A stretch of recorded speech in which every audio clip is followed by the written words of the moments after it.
नमस्कार स्टूडेंट। तो आज हम पढ़ेंगे class 9 chapter number 9.2 question number 1। इस सवाल को हम दो मेथड से हल करेंगे, तो आप इन दोनों मेथड को अच्छे से समझना। 5 सेंटीमीटर तथा 3 सेंटीमीटर त्रिज्या वाले दो वृत्त दो बिंदुओं पर प्रतिच्छेद करते हैं तथा उनके केंद्रों के बीच की दूरी 4 सेंटीमीटर है। उभयनिष्ठ जीवा की लंबाई ज्ञात कीजिए। तो इस सवाल में हमको दो वृत्त दिए हुए हैं, जिसमें से एक वृत्त की त्रिज्या 5 सेंटीमीटर है, तो एक हम 5 सेंटीमीटर त्रिज्या वाला वृत्त खींचेंगे और दूसरा 3 सेंटीमीटर वाला वृत्त बनाएंगे। ध्यान ये रखना है कि इन दोनों के केंद्र के बीच की दूरी 4 सेंटीमीटर रखी जाएगी और इन दोनों वृत्त के अंदर बनने वाले उभयनिष्ठ जीवा की लंबाई हमको ज्ञात करनी है। तो हम स्केल और प्रकार की सहायता से इन चित्रों को बनाएंगे, क्योंकि हमको इस प्रश्न में दोनों वृत्तों की त्रिज्याओं का माप दिया हुआ है और उन दोनों के केंद्रों की दूरी दी हुई है। तो हमको चित्र वैसा ही बनाना है जैसा प्रश्न में हमको दिया हुआ है। प्रश्नानुसार हम इस चित्र को बनाते हैं तो हम पाते हैं कि जो इन दोनों वृत्तों की उभयनिष्ठ जीवा है वह 3 सेंटीमीटर त्रिज्या वाले छोटे वृत्त का व्यास है। अतः हम इस अनुसार यह कह सकते हैं कि जो यह जीवा है उभयनिष्ठ, इसकी लंबाई 6 सेंटीमीटर होगी, क्योंकि छोटे वृत्त की त्रिज्या 3 सेंटीमीटर है तो उसका व्यास उसका दोगुना 6 सेंटीमीटर होगा। तो जो उभयनिष्ठ जीवा की लंबाई आएगी वो 6 सेंटीमीटर आएगी। दिया है R1 बराबर 5 सेंटीमीटर, R2 बराबर 3 सेंटीमीटर, केंद्रों के बीच की दूरी 4 सेंटीमीटर। सिद्ध करना है उभयनिष्ठ जीवा की लंबाई। दी गई आकृति में जो उभयनिष्ठ जीवा है वह छोटे वृत्त की व्यास है। अतः हम यह कह सकते हैं कि उभयनिष्ठ जीवा की लंबाई 6 सेंटीमीटर होगी, क्योंकि व्यास त्रिज्या की दुगनी होती है। तो D बराबर 2R2, D बराबर 2, 3, D बराबर 6 सेंटीमीटर। अतः जो छोटे वृत्त का व्यास है वही उभयनिष्ठ जीवा होगी, तो उसकी लंबाई 6 सेंटीमीटर आएगी। इस सवाल को हम एक अलग मेथड से भी हल कर सकते हैं, जिसके द्वारा हम BD जीवा की लंबाई ज्ञात कर सकते हैं। इस मेथड में हम देखते हैं कि जो बड़ा वाला वृत्त है जिसकी त्रिज्या 5 सेंटीमीटर है, उसकी ये जो BD जीवा है वो त्रिज्या BD जीवा पर लंब है। क्यों? हम एक प्रमेय जानते हैं कि जो वृत्त के केंद्र से कोई रेखा जीवा पर क्या होती है? लंब होती है। तो इस आधार पर हम इस सवाल को हल करेंगे। इसके द्वारा हम BD जीवा को ज्ञात करेंगे। तो शुरू करते हैं। BD ज्ञात करना हमको। चित्रानुसार हम जानते हैं कि वृत्त के केंद्र से जीवा पर खींची गई रेखा जीवा को लंब समद्विभाजित करती है। अतः भुजा EC लंब जीवा BD, अतः कोण ACD बराबर 90 और BCCD बराबर त्रिभुज ABC में पाइथागोरस प्रमेय से, क्योंकि यह समकोण त्रिभुज है तो हम पाइथागोरस प्रमेय द्वारा हमको दो भुजा दी हुई है और तीसरी भुजा हम ज्ञात करेंगे। तो पाइथागोरस प्रमेय होती है कर्ण स्क्वायर बराबर आधार स्क्वायर प्लस लंब स्क्वायर। AB स्क्वायर बराबर AC square plus BC square. 5 square बराबर 4 स्क्वायर प्लस BC स्क्वायर। 25 बराबर 16 plus BC square. BC square बराबर 25 माइनस 16। BC स्क्वायर बराबर 9, BC अंडर रूट 9, BC बराबर 3। BC बराबर CD बराबर 3, BD बराबर BC प्लस CD, BD बराबर 3 प्लस 3, BD बराबर 6 सेंटीमीटर। अतः जीवा की लंबाई आती है 6 सेंटीमीटर। तो आपको इन दोनों में से जो भी मेथड अच्छा लगे आप उसकी सहायता से इस सवाल को कर सकते हैं। यदि एक वृत्त की दो समान जीवा वृत्त के अंदर प्रतिच्छेद करें तो सिद्ध कीजिए कि एक जीवा के खंड दूसरी जीवा के संगत खंडों के बराबर है। तो यहाँ पर हमको सिद्ध करना है कि जो ये दो प्रतिच्छेद जीवाएं हैं इनके जो यह खंड है ये दोनों बराबर होने चाहिए। तो ED बराबर EB हमको सिद्ध करना है। दिया है जीवा AB बराबर CD ज्ञात करना है। ED बराबर EB हम जानते हैं कि वृत्त के केंद्र से जीवा पर डाला गया लंब जीवा को समद्वि विभाजित करता है। अतः AF बराबर FB, CG बराबर GD, कोण OFE बराबर कोण OGE बराबर 90। हम जानते हैं कि एक वृत्त की बराबर जीवाएं केंद्र से समान दूरी पर होती है। अतः OF बराबर OG। अब हम यहाँ पर OFE और OGE दोनों त्रिभुजों को सर्वांग सिद्ध करके FE और GE को बराबर सिद्ध करेंगे। तो त्रिभुज FOE व त्रिभुज GOE में OF बराबर OG दिया है। कोण OFE बराबर कोण OGE समकोण दिया है। OE बराबर OE उभयनिष्ठ भुजा। अतः त्रिभुज FOE सर्वांग सम त्रिभुज GOE SAS नियम से। अतः FE बराबर होगा GE के, क्योंकि हम जानते हैं कि सर्वांग सम त्रिभुजों के संगत भाग बराबर होते हैं। अतः FE बराबर होगा GE के। प्रश्न से AB हाफ AF और CD हाफ CG, तो हाफ AF बराबर होगा हाफ CG के, क्योंकि AB बराबर है CD के तो उनका आधा आधा भी बराबर होगा। अर्थात AF बराबर होगा CG के और AF में हम FE जोड़ेंगे और CG में अगर GE जोड़ेंगे तो AE बराबर होगा CE के। अब हम देखेंगे कि AE बराबर CE है। अगर हम AB में से AE को माइनस कर देंगे और CD में से CE को माइनस कर देंगे तो DE बराबर EB आ जाएगा। तो हम वही करने वाले हैं। अब AB माइनस AE बराबर CD माइनस CE। AB में से AE माइनस करेंगे तो EB आएगा और CD में से CE माइनस करेंगे तो ED आएगा। अतः हम कह सकते हैं कि एक जीवा के खंड दूसरी जीवा के संगत खंडों के बराबर होते हैं। Question number 3। यदि एक वृत्त की दो समान जीवाएं वृत्त के अंदर प्रतिच्छेद करें तो सिद्ध कीजिए कि प्रतिच्छेद बिंदु को केंद्र से मिलाने वाली रेखा जीवाओं से बराबर कोण बनाती है।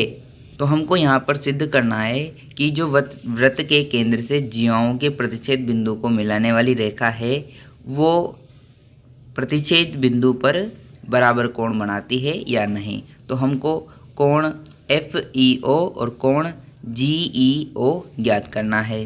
दिया है जीवा AB बराबर CD, OF बराबर OG बराबर जीवाएं केंद्र से समान दूरी पर होती है। कोण OEF बराबर कोण OGE वृत्त के केंद्र से जीवा पर खींची गई रेखा जीवा को लंब समद्वि विभाजित करती है। सिद्ध करना है कोण FEO बराबर कोण OEG। त्रिभुज FOE व त्रिभुज GOE में OF बराबर OG दिया है। कोण OFE बराबर OGE समकोण दिया है। OE बराबर OE उभयनिष्ठ भुजा। अतः त्रिभुज FOE सर्वांग सम होगा त्रिभुज GOE RHS सर्वांग सम नियम से। अतः कोण FEO बराबर कोण OEG सर्वांग समता त्रिभुज के संगत भाग बराबर होते हैं। अतः इस त्रिभुज के सभी संगत भाग बराबर होंगे क्योंकि यह त्रिभुज सर्वांग है। तो कोण भी बराबर होंगे। कौन से? कोण FEO बराबर होगा कोण OEG के। Question number 4। यदि एक रेखा दो संकेंद्रीय वृत्तों, एक ही केंद्र वाले वृत्तों को जिनका केंद्र O है, AB, C और D पर प्रतिच्छेद करे तो सिद्ध कीजिए कि AB बराबर CD है। तो यहाँ पर हमको यह सिद्ध करना है कि ये जो दो वृत्त है जो आपको चित्र में दिख रहे होंगे, इनका केंद्र एक ही है और जो एक रेखाखंड है A, B, C और D पर इन वृत्तों को प्रतिच्छेद करता है। तो हमको AB और CD को बराबर सिद्ध करना है। दिया है तो हमको दिया है एक ही केंद्र वाले दो वृत्त और सिद्ध करना है AB बराबर CD।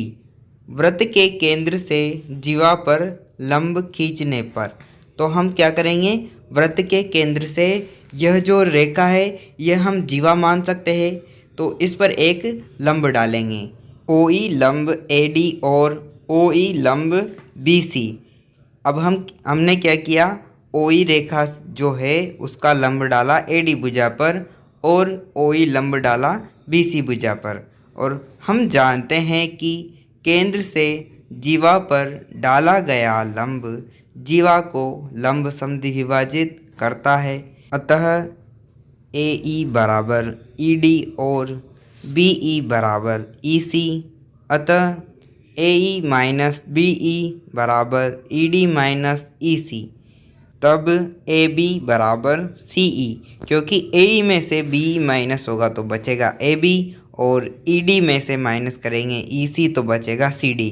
आप चित्र की सहायता से समझ सकते हैं कि भुजा AE में से भुजा BE माइनस करेंगे तो बचेगी केवल AB और भुजा ED में से माइनस करेंगे EC तो बचेगी केवल CD। अतः हमारा AB बराबर CD सिद्ध होता है। Question number 5। एक पार्क में बनने 5 मीटर त्रिज्या वाले वृत्त पर खड़ी 3 लड़कियां रेशमा, सलमा एवं मनदीप खेल रही है। रेशमा एक गेंद को सलमा के पास, सलमा मनदीप के पास तथा मनदीप रेशमा के पास फेंकती है। यदि रेशमा तथा सलमा के बीच और सलमा तथा मनदीप के बीच की प्रत्येक दूरी 6 मीटर हो तो रेशमा और मनदीप के बीच की दूरी क्या है? तो हमको यह ज्ञात करना है कि एक वृत्ताकार पार्क है, उसमें 3 लड़कियां खड़ी है, जिनमें से क्या है, रेशमा और सलमा के बीच की दूरी 6 है और सलमा और मनदीप की दूरी भी 6 मीटर है। तो हमको रेशमा और मनदीप के बीच की दूरी पता करना है। तो उसके लिए हम एक चित्र बनाते हैं। सबसे पहले हम एक वृत्त खींचेंगे और उसकी त्रिज्या 5 सेंटीमीटर रखेंगे। अब हम रेशमा, सलमा और मनदीप को इस प्रकार व्यवस्थित करेंगे कि रेशमा और सलमा की दूरी 6 सेंटीमीटर और सलमा और मनदीप की दूरी 6 सेंटीमीटर होगी, ताकि हम रेशमा और मनदीप की दूरी ज्ञात कर सकें। अब हम रेशमा और मनदीप के बीच की दूरी ज्ञात करनी है, तो उसके लिए हमारे पास एक समकोण त्रिभुज R, S और P है।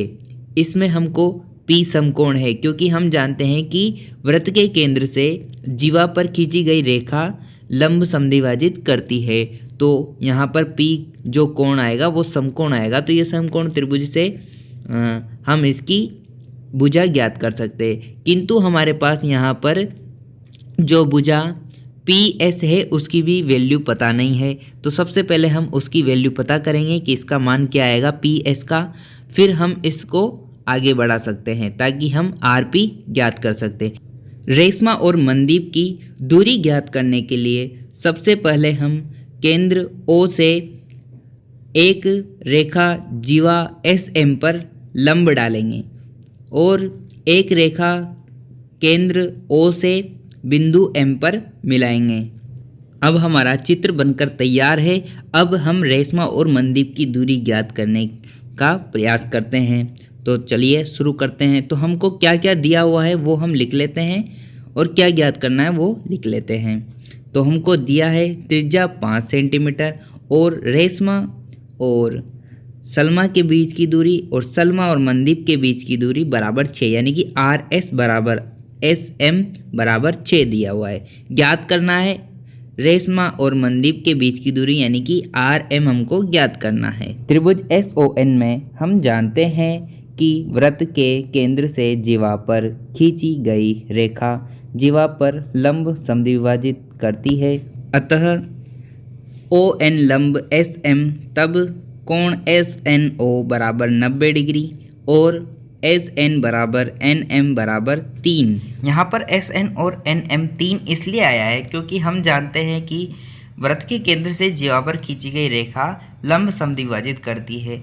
अतः जो रेखा ON है वो SM को 2 बराबर भागों में तोड़ेगी, यानी कि SM की लंबाई 6 सेंटीमीटर है तो इसके 2 बराबर भाग होंगे 3-3 सेंटीमीटर। तो SN और NM दोनों का मान क्या आएगा 3 सेंटीमीटर।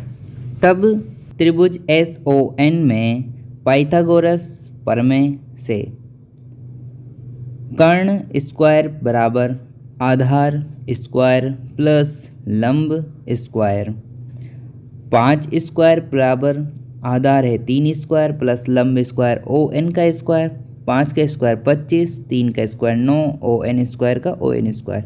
ON स्क्वायर बराबर 16, क्योंकि 25 में से 9 माइनस होंगे तो बचेंगे 16।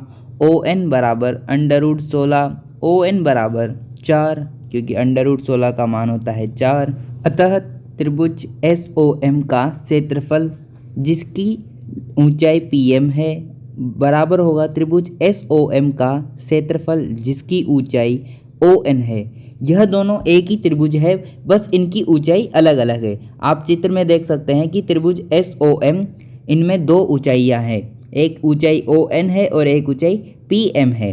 तो दोनों के क्षेत्रफल बराबर होंगे क्योंकि त्रिभुज तो एक ही है ना, तो दोनों के क्षेत्रफल क्या होंगे बराबर। तो हम क्षेत्रफल लिखते हैं 1/2 इंटू आधार इंटू ऊंचाई बराबर 1/2 इंटू आधार इंटू ऊंचाई। मान रखने पर 1/2 इंटू SO इंटू PM बराबर 1/2 into SM into ON। 1/2 into SO का मान है 5 इंटू PM की जगह PM बराबर 1/2 इंटू SM बराबर 6 है और ON हमने ज्ञात किया है 4। तो 1/2 इंटू 5 इंटू PM बराबर 1/2 इंटू 6 को 4 से गुणा किया 24। 1/2 into 5 into PM 24/2। 1/2 into 5 into PM बराबर 24 में 2 का भाग दिया 12। PM बराबर 12/5 इंटू 2, क्योंकि 5 गुणा में है तो भाग में आ जाएगा और 2 भाग में है तो गुणा में आ जाएगा। तो PM बराबर 24/5, PM बराबर आ जाएगा 4.8। हम जानते हैं कि वृत्त के केंद्र से जीवा पर खींची गई रेखा जीवा को लंब समद्वि विभाजित करती है। अतः RP बराबर PM बराबर 4.8। तो RM बराबर होता है RP प्लस PM, क्योंकि हम रेखा को देखेंगे तो रेखा क्या है RM है, तो इसके 2 भाग हो रहे RP बराबर PM। तो हमने ज्ञात किया है PM कितना आया 4.5, और हम जानते हैं कि RM जो P बिंदु है इसको P बिंदु से क्या करती है समद्वि विभाजित करती है, यानी कि PM और जितनी PM है उतनी ही PR है। तो PM है 4.8 और PR है 4.8, तो दोनों को जोड़ेंगे तो RM की वैल्यू आएगी, तो RM बराबर आ जाएगा 9.6 मीटर। अतः रेशमा और मनदीप के बीच की दूरी क्या आएगी 9.6 मीटर। क्वेश्चन नंबर 6, 20 मीटर त्रिज्या का एक गोला पार्क वृत्ताकार एक कॉलोनी में स्थित है। 3 लड़के अंकुर, सैयद तथा डेविड इसकी परिसीमा पर बराबर दूरी पर बैठे हैं और प्रत्येक के हाथ में एक खिलौना टेलीफोन आपस में बात करने के लिए है। प्रत्येक फ़ोन की डोरी की लंबाई ज्ञात कीजिए।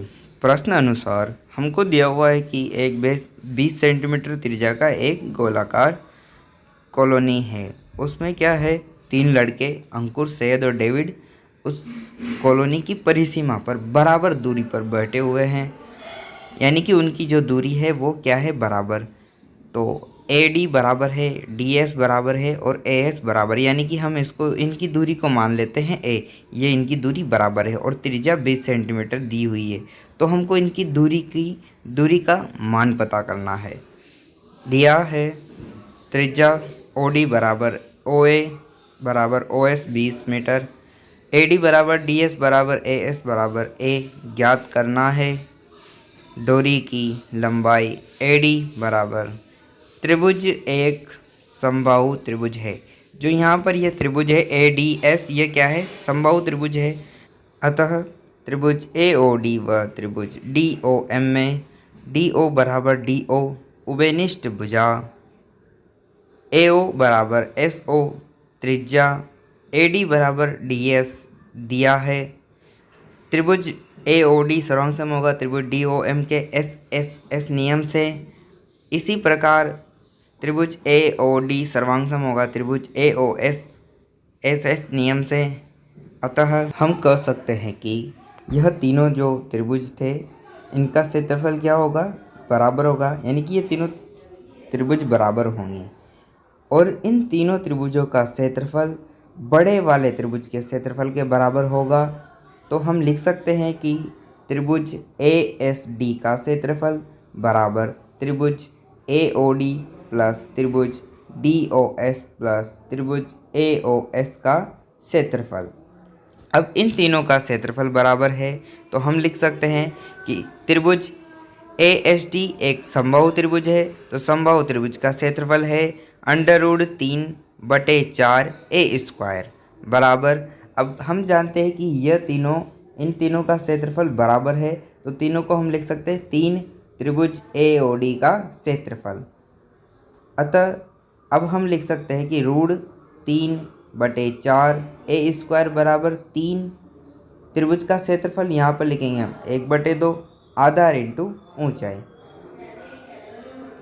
√3/4 A² बराबर 3। 1/2 आधार है AD और ऊंचाई है OL। √3/4 A² बराबर 3, 1/2 AD का मान है A और OL है X। √3/4 A² 3AX/2। हमको X की वैल्यू फाइंड करनी है, तो जो 2 भाग में है वो उस साइड गुणा में चल जाएगा बराबर के दूसरी साइड, और 3 जो गुणा में है वो भाग में चल जाएगा। AB गुणा में है तो वो भी भाग में चल जाएगा। तो X बराबर हमारे पास बचेगा 2 इंटू √3 A² 4 इंटू 3A। फिर X बराबर 2 से 4 कट जाएगा 2 बार, और A से A² कट जाएगा, और √3 से 3 कट जाएगा √3 बार। तो X बराबर बचेगा A/2 √3। X है हमारी LO की वैल्यू जो होती है A/2 √3। अब त्रिभुज AOD में हम पाइथागोरस प्रमेय लगाएंगे। पाइथागोरस प्रमेय होती है कर्ण स्क्वायर बराबर आधार स्क्वायर प्लस लंब स्क्वायर। कर्ण की वैल्यू है AO, तो AO का स्क्वायर, AL² प्लस LO का स्क्वायर। AO है 20² AL A/2 का स्क्वायर प्लस LO A/2 √3 का स्क्वायर।